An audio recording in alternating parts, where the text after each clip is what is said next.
بسم اللہ الرحمن الرحیم۔ عزیز طلبہ السلام علیکم۔ آج کا ہمارا جو چیپٹر ہے وہ چیپٹر نمبر 8 چراغ کی لو۔ اس افسانے کا نام ہے چراغ کی لو۔ لکھا ہے اس کو حاجرہ مسرور نے۔ حاجرہ مسرور جن کا تعلق ہندوستان کے صوبہ یو پی سے، جو ریاست ہے اتر پردیش، وہاں سے ہے۔ پاکستان بننے کے بعد ہجرت کر کے لاہور آ گئی تھیں۔ ترقی پسند تحریک کی سرگرم رکن رہیں۔ کئی افسانی مجموعے ان کے شائع ہوئے۔ انہوں نے معاشی ناہمواریوں، سماجی مسائل، عورتوں کے آلام و مصائب کو اپنے افسانوں کا موضوع بنایا ہے۔ آج کا جو ہمارا افسانہ ہے چراغ کی لو، جو ہم پڑھنے جا رہے ہیں، یہ ان کا افسانوی مجموعہ ہے۔ سب افسانے میرے وہاں سے لیا گیا ہے۔ باقی دوسرے افسانے جو ہم نے پڑھے ہیں، اسی طرح یہ افسانہ بھی بہت امپورٹنٹ ہے۔ چراغ کی لو کا خلاصہ، پیراگراف دونوں دو ایک پیرے ہیں، لیکن خلاصہ اس کا بہت امپورٹنٹ ہے۔ تو اس میں ایسے غریب گھرانے کا ذکر ہے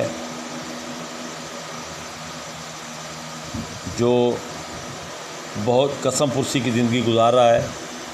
اس کے مسائل، ان کی خواہشات، وہ کیسے ان خواہشوں میں ناکام رہتے ہیں، اس کا تذکرہ کیا گیا ہے۔ پہلے پیرے میں لکھتی ہیں کہ شام کی بڑھتی ہوئی اداس تاریکی میں سامنے کی ہر چیز ایسا ایسا دھندلی پڑتی جا رہی ہے۔ یعنی شام سے تاریکی شروع ہو گئی، رات کی آمد ہے، اور ایسا ایسا ان کا نظر آنا مشکل ہو رہا ہے۔ اس نے نظریں پھر پھرا کر بغیر پلستر کی دیواروں کو دیکھنا شروع کیا، جو اندھیرے میں ڈوب کر بھیانک ہوتی چلی جا رہی ہیں۔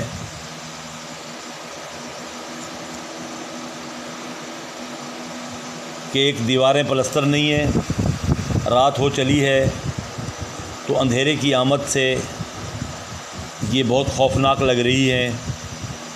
ایسے لگ رہا ہے جیسے وہ سیاہ رنگ میں نہا گئی ہوں۔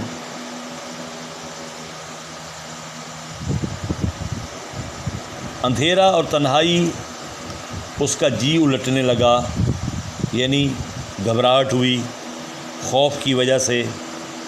ایک تو اکیلی تھی گھر میں، اور ایک تاریکی ہے، اندھیرا ہے، خوف آتا ہے۔ وہ کھانستی ہوئی اٹھ کر بیٹھ گئی۔ اسے اپنے باپ کا انتظار تھا، جو کام پر سے آ کے جانے کہاں چلتا بنا تھا۔ پہلا پیرا جو ہے، اس میں آپ کو ایک بات میں واضح کرتا چلوں کہ یہ بتا رہا ہے اس منشی کا وہ گھر ہے جو 10 روپے کا ملازم ہے۔ اس کی بیوی کچھ عرصہ پہلے مر گئی، جس کا وہ علاج تک نہ کرا سکا۔ یہ اس کی بیٹی ہے جو گھر میں رہتی ہے، اکیلی ہے، بیمار ہے، اور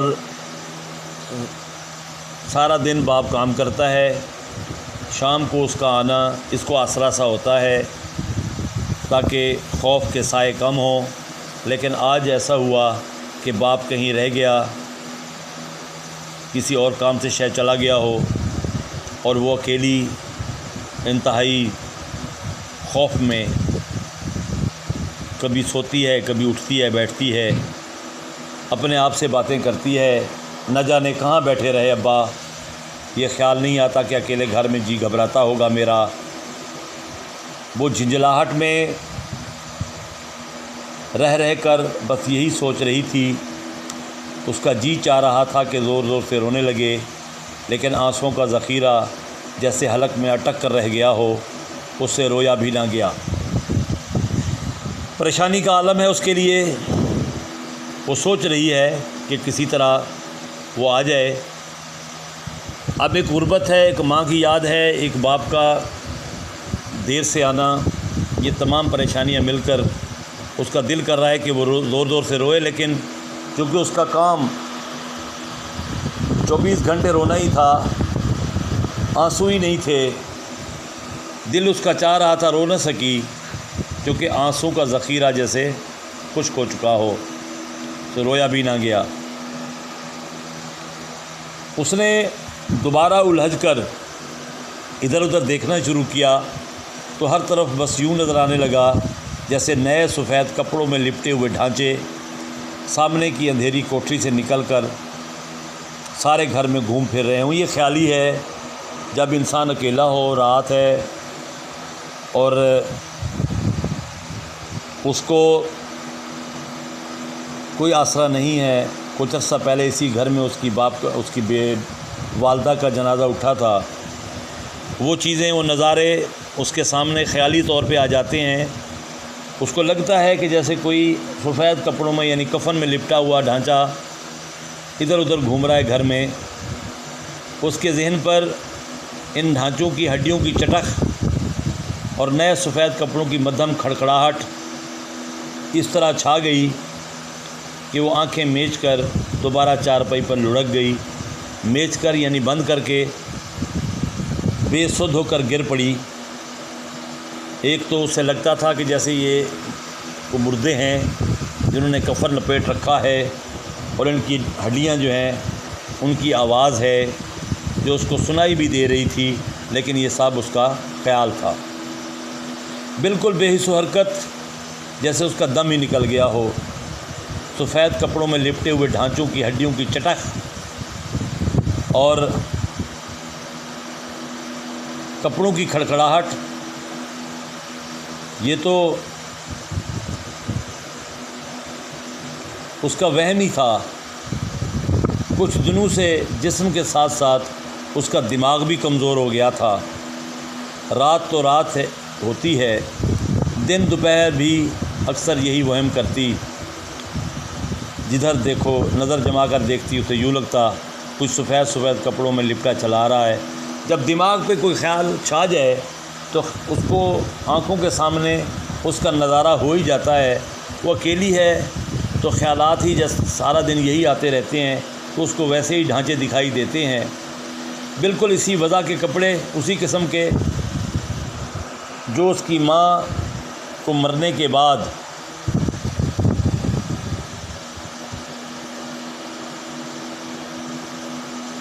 پہنائے گئے تھے. دروازہ مانوس طریقے پر چرمرایا، آواز ہوئی. دروازہ کھلنے کی آواز ہے، آواز پیدا ہوتی ہے. مانوس طریقہ ہے، جانا پہچانا سا جو روزانہ وہ سنتی تھی. اس دروازے کے کھلنے کی آواز آئی اور پھر کھٹ سے بند ہو گیا. اس نے کپ کپا کر آنکھیں کھول دیں. خوف کے مارے لرزہ اس پر طاری تھا. اس نے آنکھیں کھولیں. جب کچھ نظر نہ پڑا تو مری ہوئی آواز میں بولی، کون ہے؟ مری ہوئی سے مراد یہاں یہ، کیونکہ وہ کمزور اور بیمار تھی اور غم سے نڈھال تھی، اس لیے آواز ایسے کہ کم سنائی دے، مدھم سی آواز ہے. پوچھا کون ہے؟ میں ہوں اچن. یہ اس کے باپ کی آواز تھی. یعنی اس نے بتایا کہ میں ہوں. کہاں تھے ابا؟ میرا دل اکیلے میں گھبرا رہا تھا. اس نے شکایت کی تو جیسے اس کے حلق میں آنسو کا ذخیرہ دوبارہ پھنس گیا اور آنکھیں تپنے لگیں. یہ کہتے ہوئے یعنی اس کا دل پھر کیا کہ وہ روئے، لیکن وہ رو نہ سکی کیونکہ اس کے ہاں آنسو نہیں تھے.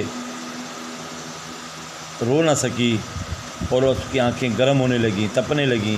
ذرا کام سے گیا تھا، چراغ نہیں جلایا، باپ نے بتایا. باپ نے چارپائی کے پائے سے ٹھوکر کھائی. آخر وہ بوڑھا ہے، اندھیری رات ہے، اس کو کچھ نظر نہیں آ رہا اور اپنی چارپائی پر بیٹھ گیا. دیا سلائی نہیں تھی، ماچس ہی نہیں تھی میرے پاس، تو کیسے جلاتی. تو یہ لو دیا سلائی. باپ نے جیب سے دیا سلائی نکال کر ایک بیڑی سلگائی سگریٹ. تو دیا سلائی کی روشنی میں اس کا چہرہ بڑا وحشت زدہ نظر آنے لگا. منہ کے قریب سگریٹ جلانے کے لیے جب ماچس کی روشنی لے جاتے ہیں دیا سلائی کی, تو اس کا چہرہ اندھیرے میں جو نظر آ رہا تھا وہ وحشت زدہ تھا, یعنی خوفناک تھا. اور اس کی جو شکل ہے الجھی ہوئی کھچڑی داڑھی, الجھی ہوئی بے ترتیب سی داڑھی. وہ کہنا ویسی تو کیا کہنا ویسے بس لو 10 منٹ رہ گئے 5 منٹ.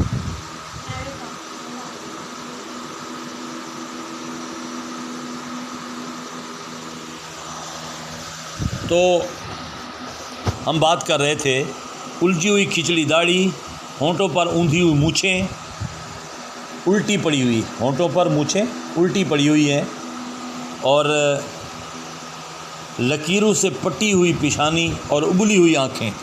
سارا دن کام نہ ریسٹ, ایک بڑھاپا. تو یہ ہے اس کا چہرہ جو اس نے دیا سلائی کی روشنی میں دیکھا. تیلی جل کر ایک ننھی سی سرخ کمان کی طرح خم کھا گئی, ٹیڑھی ہو گئی, بل کھا گئی, اور چرمراتی ہوئی بیڑی کا دھواں چھوٹے سے آنگن میں پھیل گیا. جو اس نے کش لگایا تو اس کا دھواں جو ہے پورے چھوٹے سے آنگن میں دھواں ہی دھواں ہو گیا. وہ کانکتی ہوئی آواز میں اس نے کہا منع کیا, کرہا کر اس نے کہا کہ نہیں وہ زور پٹی پر یعنی چارپائی کی جو لکڑی ہے اس پر زور دے کر باہیں اٹھ بیٹھی. بیڑی کے دھوئیں سے اس کا جی متلا رہا تھا, جیسے الٹی آنے لگی ہو. اس کا جی گھبرانے لگا. تو اس نے منع کیا کیسا جی ہے اچن, طبیعت کیسی ہے اچن. باپ نے بیڑی کا ایک طویل کش لیا, پھر اور ایک اور لیا. ہلکی سی سرخ روشنی میں اس کی ابلی آنکھیں چمک گئیں. اس نے جواب میں کہا بیڑی نہ پیو ابا, نہ پیو, میرا جی الٹتا ہے, میری طبیعت خراب ہوتی ہے, یہ نہ پیو. لیکن آپ یہ سمجھتے ہیں کہ سگریٹ پینے والے کو جب سگریٹ پینے سے منع کیا جائے تو جو منع کر رہا ہو اس سے بڑا دشمن اس کا کوئی نہیں ہوتا. تو وہ اپنے بخار سے بھاری سر کندھوں پر جھکا کر بیزاری سے کھانسنے لگی. باپ کو غصہ آ گیا. کتنی دیر بعد تو اس نے بیڑی سلگائی تھی. جب سے بیڑی کا بنڈل 6 پیسے کا ہو گیا تھا, تمام دن رات میں صرف 4 بیڑیاں پیتا تھا. اس کو انڈرلائن کریں. مارے طلب کے, خواہش کے جمائیاں آتی, لیکن اپنا جی مارتا. اور اس وقت بیٹی نے حکم لگا دیا کہ نہ پیو. یعنی پہلے سگریٹ زیادہ پیتا تھا, سگریٹ مہنگا ہو گیا, پیسے نہیں تھے, پیتا پھر بھی تھا. تو اب بیٹی نے یہ کہہ دیا کہ نہ پیا کرو, اس سے جی الٹتا ہے. اس کو غصہ آیا اور وہ کہتا ہے کہ تیرا جی تو ہر بات میں الٹا کرتا ہے, کچھ دماغ چل گیا ہے تیرا. اس نے بھی غصے سے اس کو جواب دیا, یعنی سگریٹ پینے سے منع کرنے پر اس کو جو نشے ٹوٹنے کی کیفیت ہے, جو جسم میں ایک تناؤ سا آتا ہے تو منہ کھل جاتا ہے, وہ اسی بات پہ کہتا ہے تو پریشان ہوتا ہے, گھبراتا ہے, دماغ تیرا چل گیا ہے, پاگل ہو گئی ہے تو. تو یہ اس نے ڈانٹ پلا دی اس کو. تو باپ نے تیز آواز میں کہا اور اچن بغیر کچھ جواب دیے اٹھی اور دیا سلائی کی ڈبیا لے کر دالان میں رینگ گئی. کہ وہ لی اس نے دیا سلائی باپ سے, کچھ جواب نہیں دیا. تو آرام سے اپنے پاؤں زمین پر گھسیٹتی ہوئی وہ چلی گئی. وہ سیدھا گھر کی سنسان تاریکی میں دیا سلائی کے رگڑنے کی آواز گونجی اور سیاہ طاق میں رکھے ہوئے چراغ پر مدھم سی لو ٹپکنے لگی۔ اس نے چونکہ چراغ جلانا تھا تو وہ جب وہاں پہنچی تو طاق جو کہتے ہیں محراب دار ڈاٹ ہے، دیواروں میں سادہ گھروں میں پہلے بنائی جاتی تھی سامان وغیرہ رکھنے کے لیے، تو اس نے کیونکہ اس کا دروازہ نہیں ہوتا، دیوار کے اندر ہوتی ہے، چھوٹی سی الماری سمجھ لیں، تو اس میں چراغ رکھا تھا، اس کی لو چمکنے لگی۔ وہ سیدھا دلان کے ستون کا سایہ چھوٹے سے آنگن سے گزر کر سامنے کی دیوار تک چڑھ گیا تو اچھن نے دیا سلائی کی ڈبیا مٹھی میں دبا کر اپنا سر طاق کے برابر ٹیک دیا، یعنی دیوار کے ساتھ آسرا لگا کے کھڑی ہو گئی۔ وہ پتلیاں پھرا کر یہ کھڑے کھڑے وہ آنکھ کے تارے کو گھما کر وہ دیکھ رہی تھی اس چراغ کی ٹمٹماتی ہوئی لو کو جو بالکل مدھم تھی۔ باپ نے بیڑی چارپائی کی پٹی پر رگڑ کر بجھا دی اور اسے دوبارہ پینے کی خیال سے اپنے کان پر جما کر اچھن کی طرف دیکھا تو اسے دھچکا سا لگا، کیونکہ چراغ کی روشنی میں اچھن کا چہرہ اسے دکھائی دے رہا تھا۔ اندھیرے میں پناہ ڈھونڈتی ہوئی روشنی میں وہ اس طرح کھڑی ہوئی بڑی بھیانک لگ رہی تھی، خوفناک شکل اس کی ہوئی تھی، ہڈیوں پر منڈھی ہوئی سیاہ کھال اور ہڈیوں پر منڈھی ہوئی یعنی کسی ہوئی مڑھی ہوئی کھال اور الجھائے جھونج ایسے بال جیسے گھونسلہ ہو، سر کے بال ایسے تھے جیسے پرندے کا گھونسلہ ہو، کھلے ہوئے ہونٹ یہ غربت اور کمزوری کی علامت، اور پھری ہوئی پتلیاں جیسے آنکھ کے اندر تارا سائیڈ پہ چلا جاتا ہے، بس جیسے وہ دیوار سے ٹک کے مر گئی ہو، اسے یوں لگا جیسے وہ مر گئی ہے۔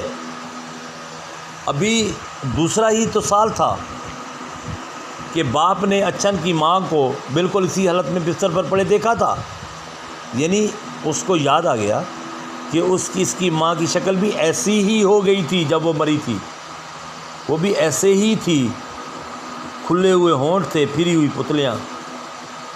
یہ دیکھ کر وہ بجائے رونے دھونے کے گزوں نئے کپڑوں کے پھیر میں پڑ گیا تھا کہ جیسے اس کی یہ حالت ہوئی تھی اللہ کو پیاری ہوئی، اس کے پاس کفن نہیں تھا، بجائے اس کے کہ اپنی بیوی کی چارپائی کے ساتھ بیٹھ کے روتا، اس کو ٹینشن ہو گئی کہ اب کہاں سے کپڑا لایا جائے کفن کا۔ چیتھڑوں گدڑوں پر پڑا ہوا غریب عورت کا بے جان جسم، اس کی بیوی کی لاش پڑی تھی پھٹی ہوئی چادروں پہ، چیتھڑوں گدڑوں پر۔ دنیا کے قاعدے کے موجب، یعنی جو طریقہ ہے دنیا کا، رسم دنیا ہے، کفن چاہیے تھا، گزوں نیا تھان پر سے اتارا ہوا کپڑا، چاہے وہ زندگی میں ایک عرصے سے چھالے ٹین کے گھیر گھار والے پاجامے کو ترستی ہی رہی، اب اسے چاہیے تھا نیا کپڑا۔ زندگی بھر اسے نصیب نہیں ہوا نیا کپڑا۔ وہ کہتے ہیں زندگی بھر، چھالے ٹین بہت اس زمانے کا سستا ترین کپڑا ہے، ویسے کپڑا جیسے آج کل لوگ رضائیاں وغیرہ اس سے بناتے ہیں، کہ وہ ایک پاجامہ جس کے کئی بل ہوں اس کے لیے بھی ترس گئی تھی، اس کو کچھ نہ ملا زندگی میں، لیکن اب چاہیے تھا نیا کپڑا، نیا تھان۔ غریبوں کو امیروں کی برابری کرنے کا بس ایک ہی موقع ملتا ہے دنیا میں، اور وہ مرنے کے بعد صرف کفن لینے کے بارے میں، یعنی غریب اور امیر کی برابری یہاں ہوتی ہے یا قبر میں یا کفن میں، کیونکہ کفن اور قبر یہ کوئی مخصوص نہیں ہوا کرتے، سب کا ایک جیسا ہے۔ تو یہاں مصنفہ نے بہت پیاری بات کی ہے کہ دنیا کی دولت اور دنیا کی عیاشیاں وہ صرف یہاں تک محدود ہیں، جب انسان مرتا ہے تو سب ایکول ہو جاتے ہیں، سب کو وہی 2 گز زمین، سب کو وہی کپڑا، وہی پہن کے اس قبر میں سونا ہوتا ہے۔ تو وہ مصنفہ کہتی ہیں کہ بس ایک ہی موقع ہے برابری کا دنیا میں، وہ مرنے کے بعد صرف کفن لینے کے بارے میں۔ اصل بات تو یہ ہے کہ غریب پیدا ہی اس لیے ہوتا ہے کہ مرنے کے بعد امیروں کی برابری کر لے، کہ مرنے کے بعد امیروں کی برابری کر لے، شاید پیدا ہی اس لیے ہوتا ہے۔ اور